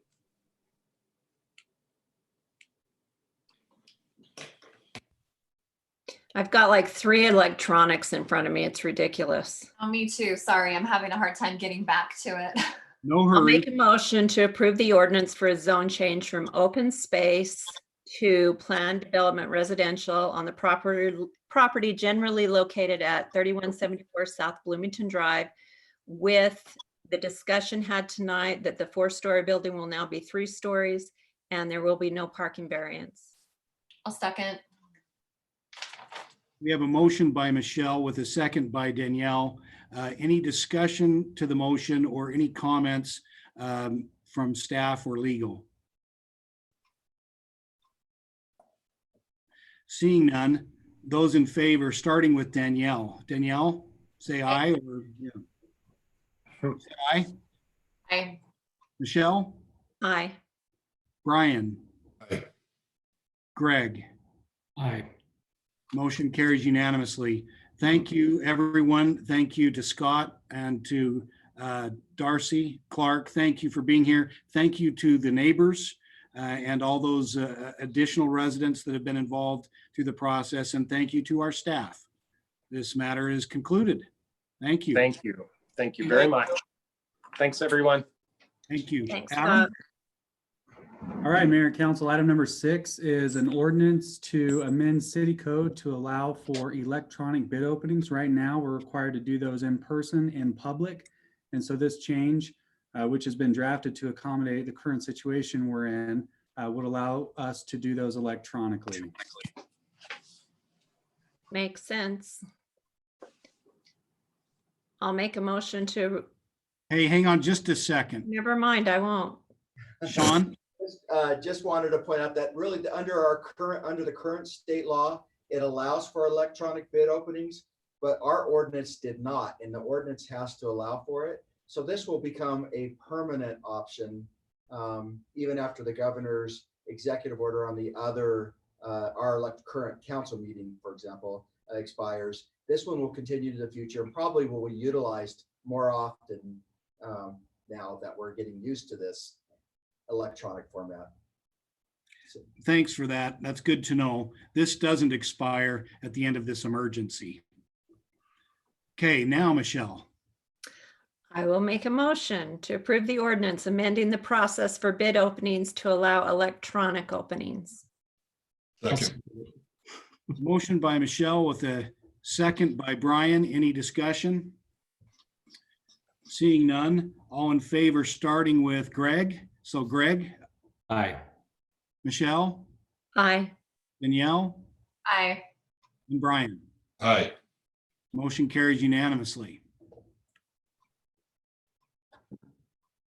And I think, well, we might have one other thing, but I don't have any appointments. Jimmy, you're still not on, are you? I don't think so. In terms of reports, let me just ask you if you have any. I know there haven't been probably many meetings in the last week, but I'll ask each of you anyway. I have one.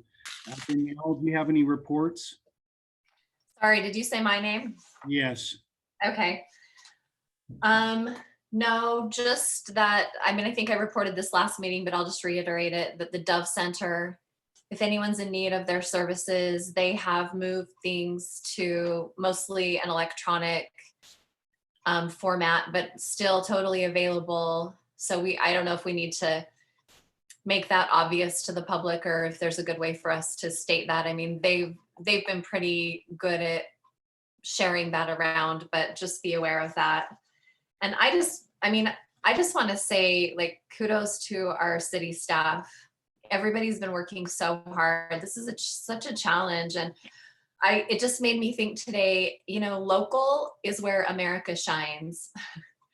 Like, our local spaces are where, like, America. I'm so impressed and I'm just so proud. So. I agree, Danielle. We always say it that local government is really where the rubber meets the road. And that's what you see going on all around the country right now. And, you know, it's nice to have the backstop of the state and federal governments, but really where it all is implemented is right here. Yeah. Thank you. And I will mention, I think all of you received a letter from David Cordero, with several of you suggesting this, and Adam and I and David talked about it.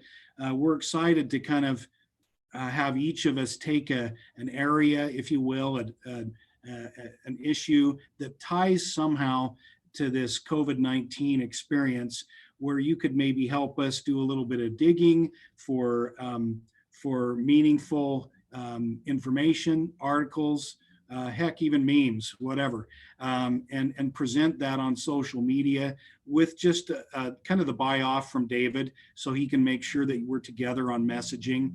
I think that would be great. It helps spread the news on each of those subtopics, if you will. And so again, we'll do that offline, but thank you for those of you that have seen that. Thank you for your willingness to help in that matter. I think that will be great. I talked to another mayor in the area recently, and he said that most of his council had disappeared in the last 2 or 3 weeks. And I said, mine hasn't. They've been right here. They've been contributing, and they've been paying close attention and offering to help and helping in one way or another. So thank you for everything that you're doing and will be doing, because it does take all of us. So appreciate that. Michelle? I don't have any reports, but Danielle and Greg were already on their assignment already today, if you get on social media. I love it. That's so great. They're just trying to be the best class students. So, you know. Yeah. I was always the bad guy, so I'll end up in your office, Mayor. I researched some stuff, but I haven't found anything yet. Well, that's so great of you guys to do that. Thank you.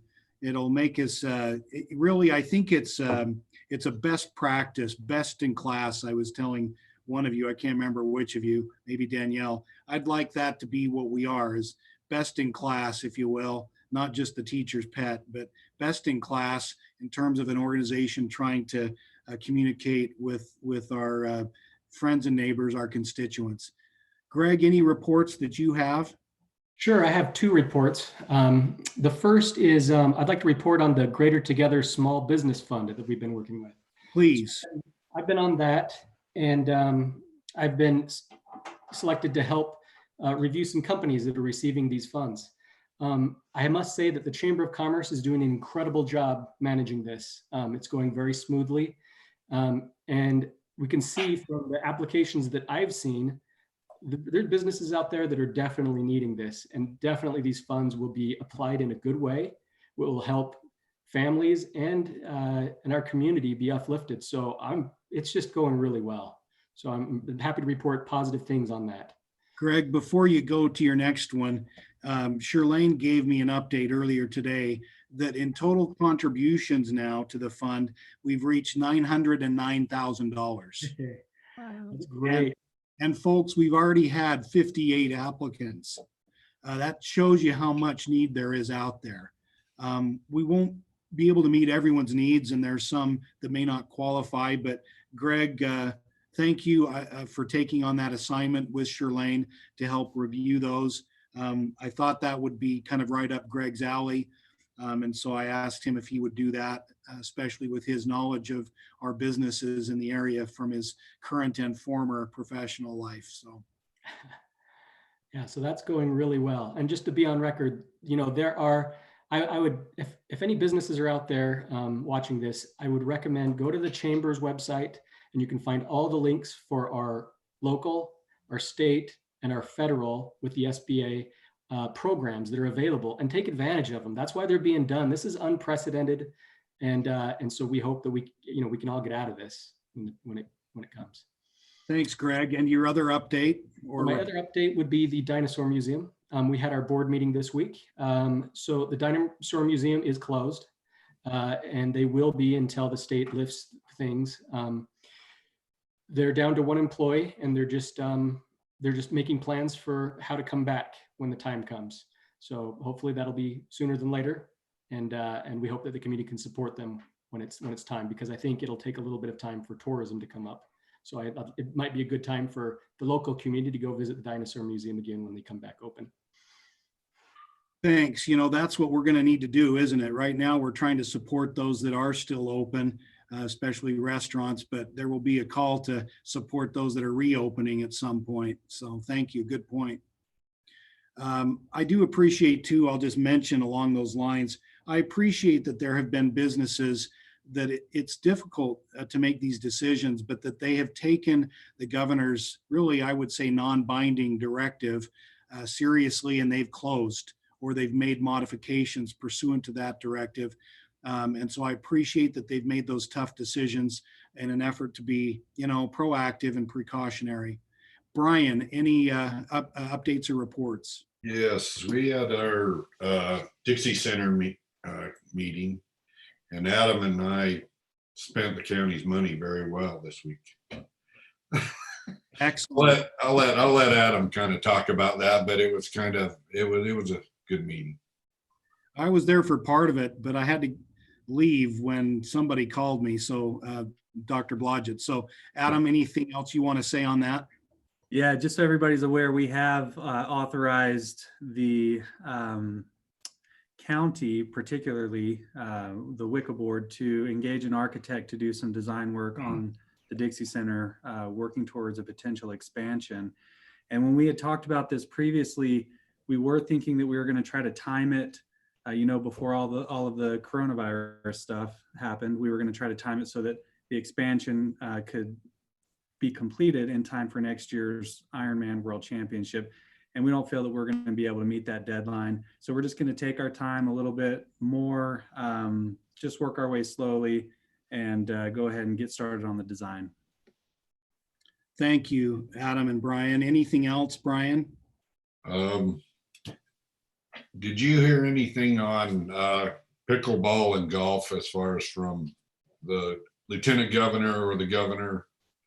I did see that they were going to try to open up more courses up north, but I didn't know if they were city courses or if they're just staying away from that yet.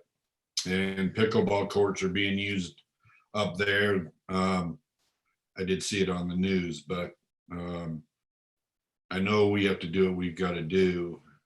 Have we heard anything on those areas? Those are really being left up to each county and city.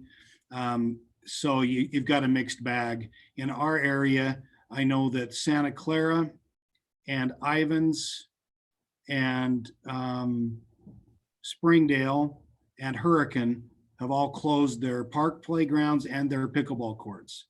Washington City has not. Hurricane closed their golf course, is my understanding from Mayor Bramall. Washington has not.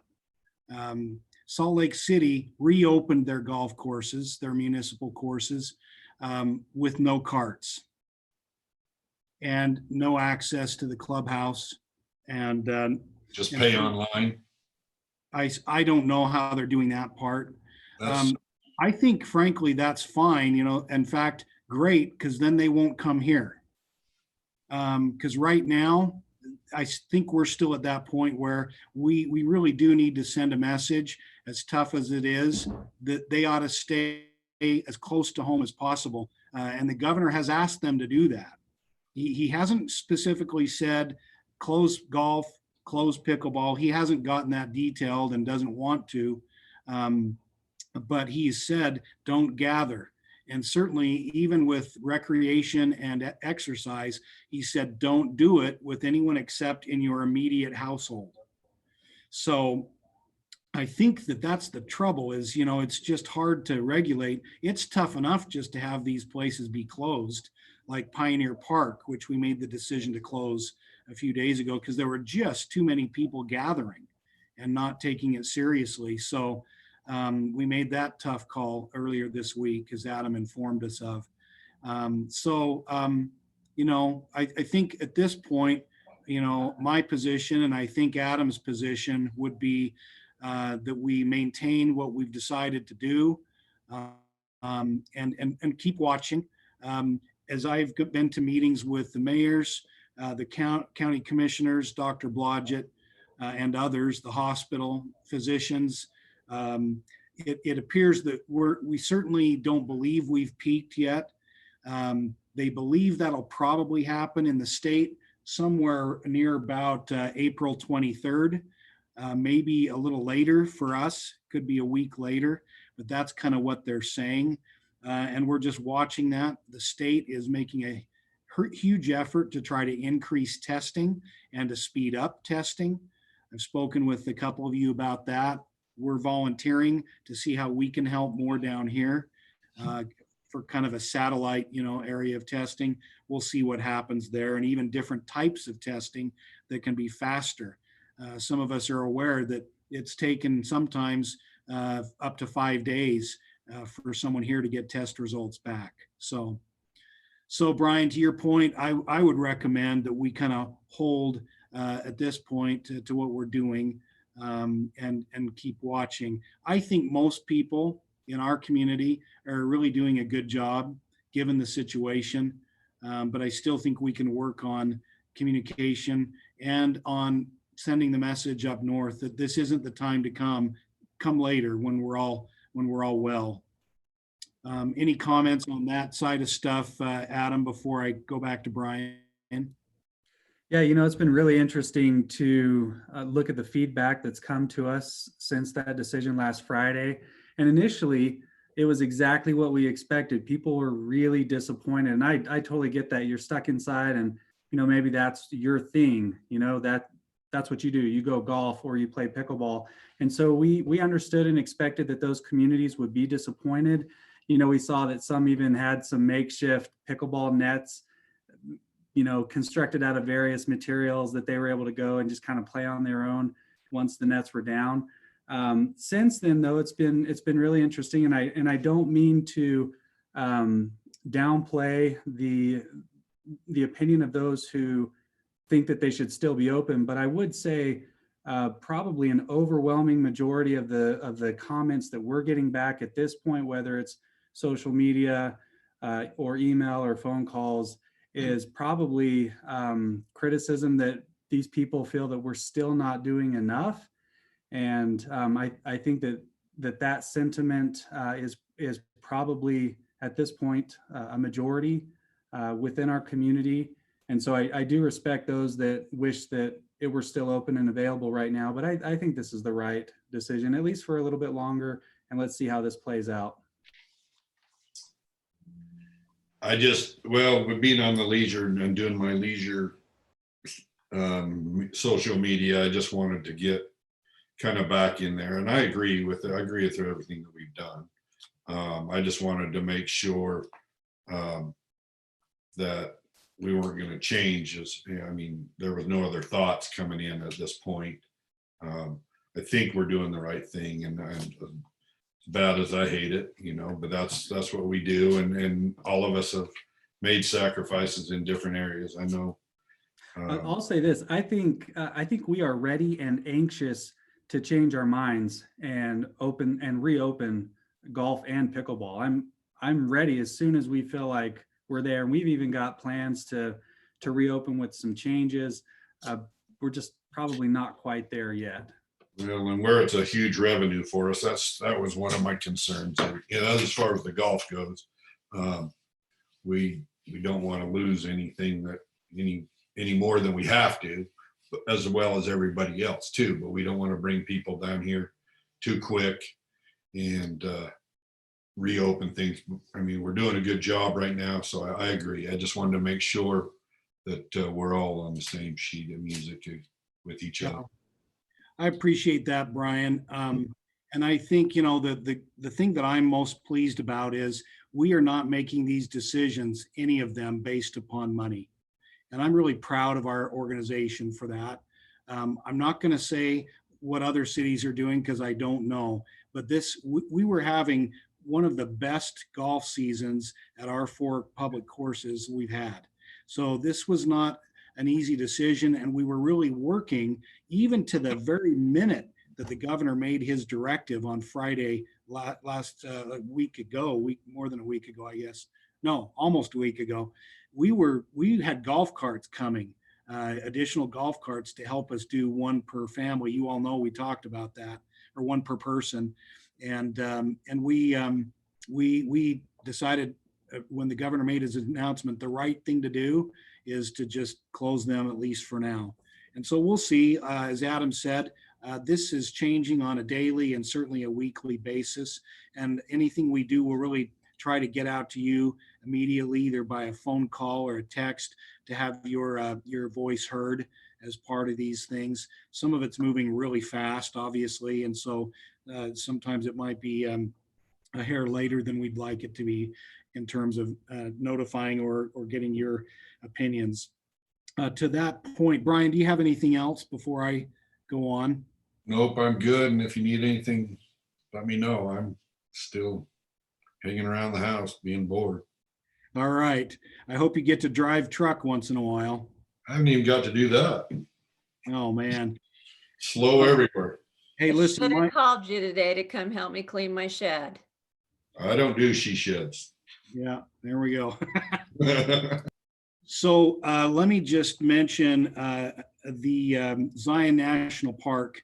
I reached out to each of you individually today by text and got, I believe, your okay, your support to do a letter to, actually, it would be to the Secretary of the Interior who would end up getting this.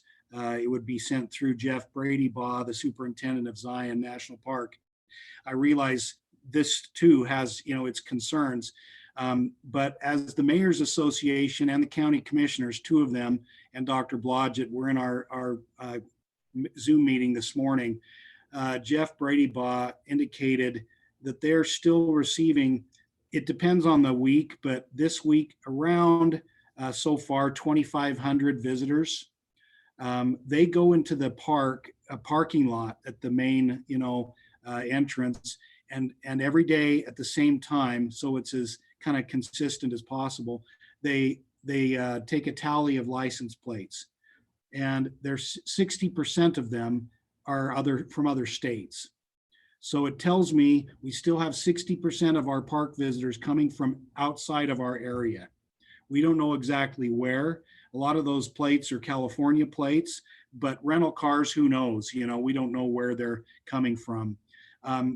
Jeff Bradybaugh is deeply concerned for his own employees. And some of them live in our area. Some of them live on site, if you will. Some of them live in other communities. So it's really not his decision to close the park. But I think you're aware that, if I recall, both Arches and Canyonlands have been closed at the request of those counties and their health department. I don't know if that's likely to happen here, although the county commissioners sent me a text this afternoon saying that they would not oppose it and that they may even consider supporting it, but they don't meet till Tuesday.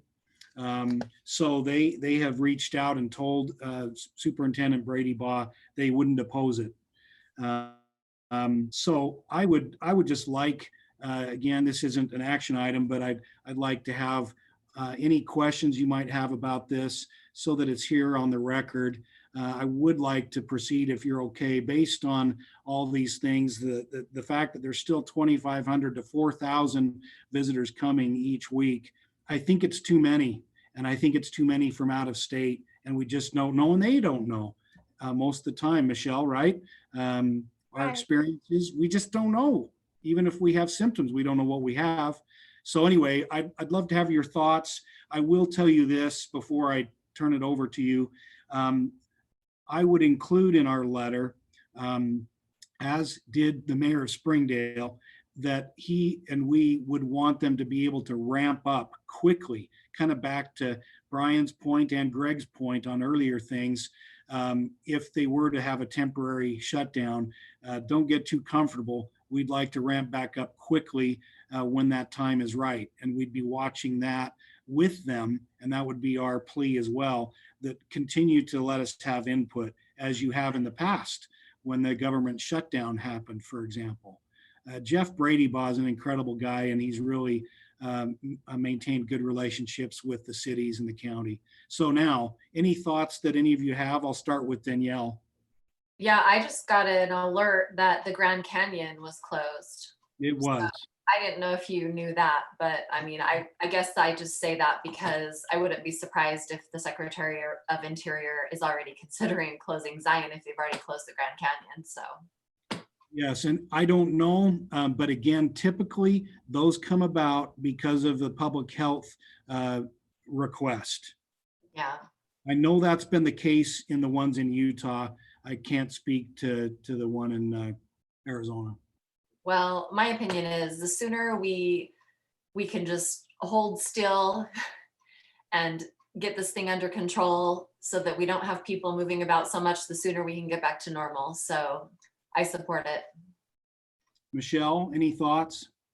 No, I agree, but I just hope that they get an answer before Easter weekend. Well, and that's why time is of the essence. I couldn't agree more, Michelle. I wanted to, in fact, if you're okay with this tonight, I will send it tonight to Superintendent Brady Baugh by email so that he can get it to the Department of the Interior, Secretary of the Department of Interior. I would like it to happen tomorrow.